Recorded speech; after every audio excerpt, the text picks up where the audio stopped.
అలాగే దళితులకి అండగా ఉంటానని చెప్పి వాళ్ళ చావులతో తన ఆకలి కేకలు ఆర్పుకుంటున్నాడు.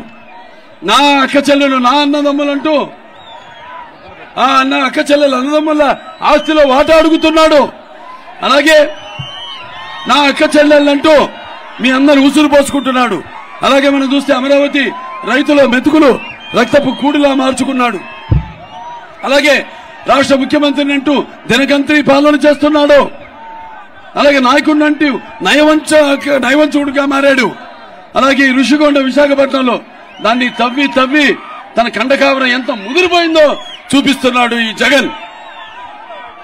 కాబట్టి మీరంతా చాలా అప్రమత్తంగా ఉండాలి. కానీ ఇవాళ చూస్తున్నాం మనం, ఇవాళ జనం మొన్నటిదాకా భయభ్రాంతులతో వణుకుతూ బయటికి రాలేక ఉన్నారు. ఈనాడు ఎలక్షన్ నోటిఫికేషన్ వచ్చింది, అందరూ ఒక్కొక్కళ్ళు బయటకు వస్తున్నారు. అందరూ కూడా ధైర్యంగా ఇవాళ రేపు జరగనున్న ఎన్నికల్లో వైకాపాని మట్టి గర్పించడానికి, వాళ్ళని తుదిమిట్టించడానికి, వాళ్ళని తరిమి కొట్టడానికి మీరంతా కూడా సంసిద్ధులై సుశిక్షితులైన సైనికుల్లా ఉన్నారు. విర్రవీక్కు జగన్, నీ సమయం దగ్గరికి వచ్చింది. నీ పొగరు నడుము విరిచే రోజు దగ్గరలో ఉంది.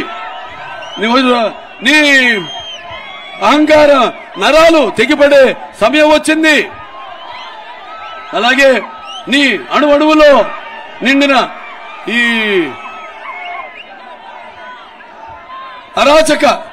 అరాచకం అంతమైపోయే ఈ ఎన్నికల యుద్ధం మొదలైంది. అలాగే నేను అంటూ విర్రవీగే నీ ఈ అధికార మందమే నీ నడు విరిచి నీ అహంకారపు కొమ్ములు వంచి నీ బతుకు ఏపాటితో చెప్పే ఎన్నికలు సునామీ రాబోతుంది జగన్, గుర్తుపెట్టుకో.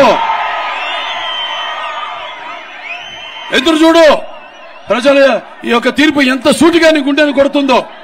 అలాగే కళ్ళు మూసుకుపోయి ఒళ్ళు మరిచి ఇన్నాళ్లు ప్రజలను మట్టి కరిపించి మరి చేసిన దుర్మార్గపు పాలనకు ప్రజలంతా ఏకమై నిర్దిష్టాన దీక్షతో నిన్ను మట్టిలో పాతిపెట్టి మీ ఉనికేంటో చూపించడానికి మీరంతా సిద్ధంగా ఉన్నారా లేదా? ఎంత అకుటి దీక్షతో ఉన్నారా లేదా? అలాగే నరం అణువు